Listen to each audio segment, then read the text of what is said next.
Hello दोस्तों, नमस्कार। स्वागत है आपका एक बार फिर से। और दोस्तों, कई लोगों को पता नहीं होता है कि बच्चों का भी पैन कार्ड बनवाया जा सकता है, या जो बच्चा अभी हाल ही में पैदा हुआ उनका भी पैन कार्ड बनवाया जा सकता है, और ऑनलाइन भी बनाया जा सकता है। और ये पैन कार्ड क्यों जरूरी है? जैसे मान लीजिए, अगर किसी ने एलआईसी खरीद रखा है, या कोई किसी बॉन्ड में निवेश किया है, या म्यूचुअल फंड या शेयर्स वगैरह खरीद रखा है, तो ऐसे में अगर हम अपने बच्चों को नॉमिनी के रूप में बनाते हैं, तो उनका जो है कि एक आईडी दिखाना ज़रूरी होता है, जो नॉमिनी के रूप में वेरीफाई करता हो। तो अगर उनके पास में पैन रहता है, तो फाइनेंशियल अगर कोई ट्रांजैक्शन करना होता है, तो पैन की वजह से ये फाइनेंशियल ट्रांजैक्शन को वेरीफाई करना आसानी हो जाता है। तो इसलिए बच्चों का या माइनर का भी पैन कार्ड होना ज़रूरी है। और पैन कार्ड माइनर का आप कैसे बनवा सकते हैं, उसके लिए आपको कुछ चीज़ें ध्यान रखनी होगी कि माइनर का पैन कार्ड अप्लाई करने के लिए जो है कि आपको माइनर के गार्जियन की आईडी लगानी पड़ती है। सिर्फ डेट ऑफ बर्थ और नाम जो है माइनर का रहता है, बाकी सारी जैसे एड्रेस प्रूफ हो गया, आईडी प्रूफ वगैरह गार्जियन का लगता है। और माइनर की आईडी वैलिड नहीं रहती है, मान्य नहीं होती है। तो आप पैन कार्ड के लिए अप्लाई करने के लिए जनरली दो वेबसाइटें हैं आपको। एक तो tin.tin.nsdl.com है, और एक ऑनलाइन सर्विसेज डॉट nsdl.com है। तो ये पहला है, और ये आपका दूसरा है। इन दोनों में सबसे बढ़िया आपका tin.tin.nsdl है, क्योंकि यहाँ पे आप जो है एक पेज में पूरा फॉर्म भर सकते हैं। और आप इससे भरेंगे अगर online services dot N S D L, तो यहाँ पे प्रोसीजर थोड़ा सा लंबा है, आपको 3-4 पेज में पूरा फॉर्म फिलअप करना होगा। तो आप tin.nsdl पे आप भरिए। यहाँ पे देखिए, आप सारे रूल्स एंड रेगुलेशन आप पढ़ लीजिए कि क्या क्या नहीं करना है, क्या क्या करना है। यहाँ पे मेन चीज़ ये, द अप्लीकेंट इज रिक्वेस्टेड। आपको जब फॉर्म भर लेंगे तो आपका एक्नॉलेजमेंट प्रिंट करके सेव करके प्रिंट कर लेना है। और सिग्नेचर बॉक्स जो बना रहेगा आपके फॉर्म में, वो बॉक्स के अंदर में ही आपको सिग्नेचर करना है। और यहाँ पे दिया हुआ है, the signature should not be on photograph. Photograph पे एक जगह सिग्नेचर लगता है, जो बाएं साइड में फोटो लगाते हैं। और ये भी दिया हुआ है कि if there is any mark on photograph, photograph पे कुछ ऐसा मार्क नहीं होना चाहिए जिससे फोटो क्लियर ना आए, नहीं तो एप्लीकेशन रिजेक्ट हो जाएगा। और आपका दिया हुआ है कि अगर माइनर के लिए अप्लाई कर रहे हैं, माइनर के पास में आधार है, तो उसका आधार जरूर आप मेंशन कर दीजिएगा। और आपका यहाँ पे फीस 107 रुपये है, वो आप demand draft, credit card, debit card या नेट बैंकिंग के जरिए पेमेंट कर सकते हैं। अगर डिमांड ड्राफ्ट बनाते हैं तो आपको demand draft, credit card, debit card, and ये यहाँ पे डिमांड ड्राफ्ट में आपका demand draft payable eight Mumbai होना चाहिए। ठीक है। अगर आप भारत इंडिया से बाहर में आपके लिए अप्लाई कर रहे हैं, तो आपको फीस जो है 994 रुपये देना पड़ेगा। ठीक है। और ये फीस आप जो है क्रेडिट कार्ड, डेबिट कार्ड या डिमांड के जरिए दे सकते हैं। अब बात करते हैं कि कहाँ पे भेजना है। अब एड्रेस यहाँ पे नीचे दिया हुआ है, देखिए आपको पूरा एड्रेस दिया हुआ है कि कहाँ पे आपको फॉर्म भेजना है, एक्नॉलेजमेंट। और उस एक्नॉलेजमेंट के ऊपर में जब आप इनवलप जो यूज़ करेंगे, उस इनवलप के ऊपर में आपको इस तरह से लिखना है, एप्लीकेशन फॉर पैन, उसके बाद में एन, उसके बाद एक्नॉलेजमेंट नंबर। इस तरह से यहाँ देखिए दिया हुआ है, एप्लीकेशन फॉर पैन, उसके बाद एक्नॉलेजमेंट नंबर। तो इस एड्रेस पे आपको फॉर्म भर के भेज देना है। अब बात करते हैं कि कैसे अप्लाई करेंगे। तो यहाँ पे देखिए, यहाँ से आप अप्लाई कर सकते हैं इंडिविजुअल। तो माइनर के लिए अप्लाई कर रहे हैं तो हम थोड़ा सा सावधानी रखेंगे। अब पहला ऑप्शन आ रहा है कि अगर आप डिफेंस पर्सनल हैं तो आप यहाँ से सेलेक्ट कर सकते हैं, और आप आर्मी में हैं तो आर्मी सेलेक्ट कर सकते हैं, एयरफोर्स है। अगर इन दोनों में से कोई नहीं है तो आपको कोई सेलेक्ट नहीं करना है। अब यहाँ पे देखिए, अगला ऑप्शन है आपका एरिया कोड, एओ टाइप और रेंज कोड और एओ नंबर। तो ये आप यहाँ से ऑप्शन देखिए, फॉर नॉन इंटरनेशनल टैक्सेशन, अगर आप इंडिया में हैं तो आप फॉर नॉन इंटरनेशनल टैक्सेशन एओ यहाँ से आप निकाल सकते हैं।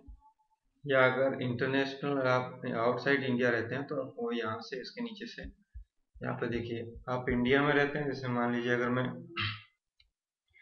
जयपुर में रहता हूँ तो मैं जे पे क्लिक करूँगा, तो यहाँ पे आपका जयपुर, हाँ ये देखिए, ये रहा जयपुर। ठीक है, अब जयपुर में कई सारे आईटीओ ऑफिस हैं, तो आपको यहाँ पे देखना है कि कौन से आईटीओ में आपका वार्ड पड़ता है। तो आपने वार्ड के हिसाब से आईटीओ सेलेक्ट कर लेना है।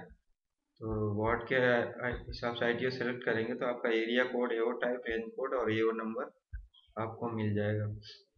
ठीक है, तो ये भर लेंगे आप। उसके बाद में आपका फुल नेम जो है, माइनर का फुल नेम, यहाँ पे श्री, श्रीमती या जो कुछ भी आता है, सबसे पहले माइनर का सरनेम, यादव या जो कुछ भी, मिश्रा जो कुछ भी है। उसके बाद माइनर का फर्स्ट नेम और लास्ट में माइनर का मिडिल नेम भरना है। उसके बाद सेकंड ऑप्शन है कि माइनर का पैन कार्ड पे नाम किस तरह से होना चाहिए, वो आप चूज कर सकते हैं। और तीसरा ऑप्शन है कि क्या आप किसी और नाम से जानेंगे। अगर माइनर किसी और नाम से जाना जाता है तो उसको यस करके आपको यहाँ पे वो सारी डिटेल्स आपको दे देना है। अगर कोई नाम नहीं है तो आपको नो कर देना है। उसके बाद में आपको जेंडर सेलेक्ट करना है, मेल या फीमेल जो भी है। और पांचवा कॉलम है आपका डेट ऑफ बर्थ। अब डेट ऑफ बर्थ आप माइनर का सेलेक्ट कर लीजिए, और वही सेलेक्ट कीजिएगा जो प्रूफ आपके पास में माइनर का पड़ा हो, क्योंकि माइनर का जन्म प्रमाण पत्र है तो जन्म प्रमाण पत्र लगेगा, या 10वीं का सर्टिफिकेट है तो आप 10वीं का सर्टिफिकेट लगेगा। अब उसके बाद में डिटेल्स ऑफ पेरेंट। अब यहाँ पे फादर्स नेम कॉलम मैंडेटरी अनिवार्य है, तो ये आपको फादर्स नेम भरना है। आप सरनेम सबसे पहले, तो पहला नाम और लास्ट में मिडिल नेम। अब मदर नेम ऑप्शनल है, अनिवार्य नहीं है, फिर भी आप भरना चाहें तो माता जी का सरनेम, पहला नाम और फिर मिडिल नेम आप भर दीजिए। ठीक है, उसके बाद आपको सेलेक्ट करना है कि किसका नाम गार्जियन में, मम्मी पापा में से किसका नाम पैन कार्ड में होना चाहिए, तो आप फादर नेम या मदर नेम चूज कर सकते हैं। अब बात करते हैं एड्रेस की। एड्रेस में देखिए, आप रेसिडेंशियल एड्रेस देंगे तो आपको प्रूफ ऑफ एड्रेस देना ही होगा, और ऑफिस एड्रेस देंगे तो इसका भी देना होगा, और दोनों रखना है, दोनों चाहते हैं तो दोनों का आप एड्रेस प्रूफ देना होगा। अब एड्रेस फॉर कम्युनिकेशन चूज कर लीजिए, रेसिडेंशियल या ऑफिस जो भी है आप यहाँ से चूज कर सकते हैं। और उसके बाद में आपका कंट्री कोड, अपना फ़ोन नंबर डिटेल देना होगा, तो आपका कंट्री कोड चूज कर लीजिए, इंडिया। ठीक है, और मोबाइल नंबर है तो आपको मोबाइल नंबर यहाँ सेलेक्ट करना है, और यहाँ पे आपको मोबाइल नंबर देना है, या टेलीफोन नंबर है तो आप यहाँ टेलीफोन नंबर पर क्लिक कर दीजिए, और फिर एरिया, एसटीडी कोड, और फिर अपना टेलीफोन नंबर यहाँ पे देना है। अब अगला कॉलम है email ID. Email ID compulsory नहीं है, फिर भी आप देना चाहें तो आप दे सकते हैं। अब स्टेटस ऑफ अप्लीकेंट इंडिविजुअल पहले ही कर दिया गया है। और अब यहाँ पे इन केस ऑफ सिटी, अगर आधार नंबर अलॉटेड है, माइनर के पास में आधार है तो आधार नंबर मेंशन कर दीजिए। और सोर्स ऑफ इनकम अगला कॉलम में, तो माइनर का कोई सोर्स ऑफ इनकम नहीं होता है, तो ऐसे में हमें if you are not covered by A B, तो आपको सी सेलेक्ट करके इसमें नो इनकम कर देना है।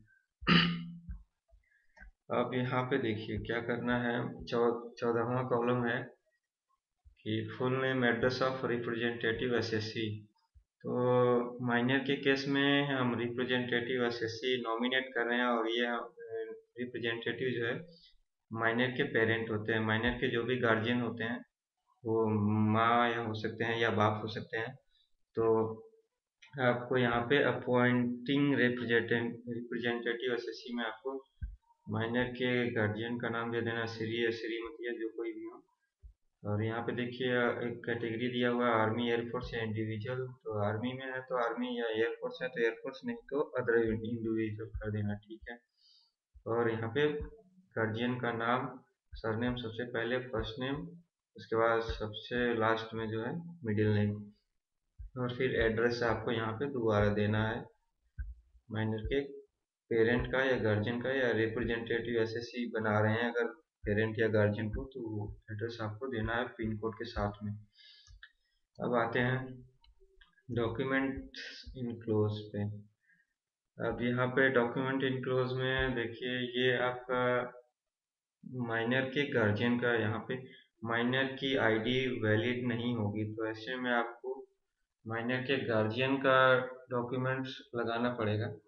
तो माइनर प्रूफ ऑफ एड्रेस में माइनर के गार्जियन का voter ID, passport, driving licence, Aadhaar card जो भी है आप लगा सकते हैं।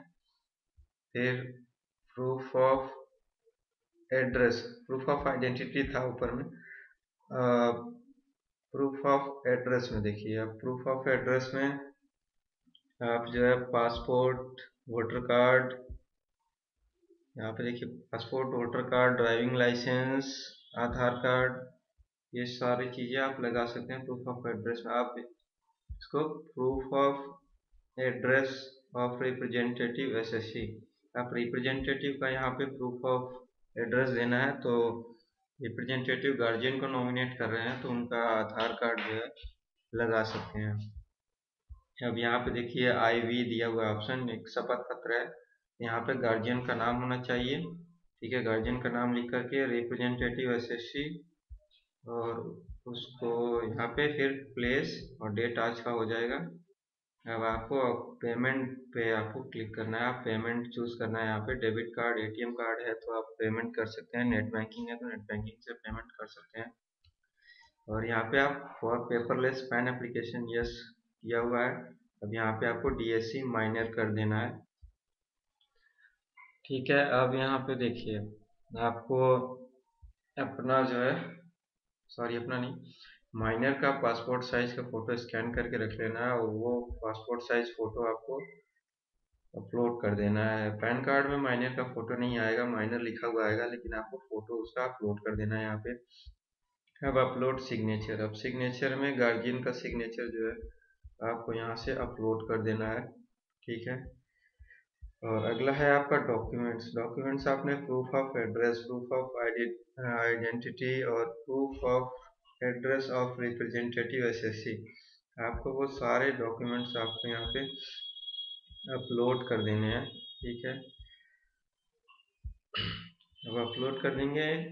उसके बाद में यहाँ पे एक ऑप्शन दिया हुआ है देखिए कि फेच फ्रॉम डिजिटल लॉकर। अगर डिजिटल लॉकर का आप इस्तेमाल करते हैं तो, और अगर आपने सारे डॉक्यूमेंट्स डिजिटल लॉकर में रखे हैं तो आपको अपलोड करने की ज़रूरत नहीं है, आप डायरेक्टली डिजिटल लॉकर से एक्सेस कर सकते हैं अपने डॉक्यूमेंट को। अगर आपने डिजिटल लॉकर नहीं बनाया हुआ है तो मैंने उससे वीडियो बना रखा है कि डिजिटल लॉकर पे अकाउंट कैसे बनाते हैं, आप वो वीडियो देख लीजिएगा, उसमें आपको पता चल जाएगा कि कैसे आप डिजिटल लॉकर पे अकाउंट बना करके डॉक्यूमेंट स्टोर कर सकते हैं।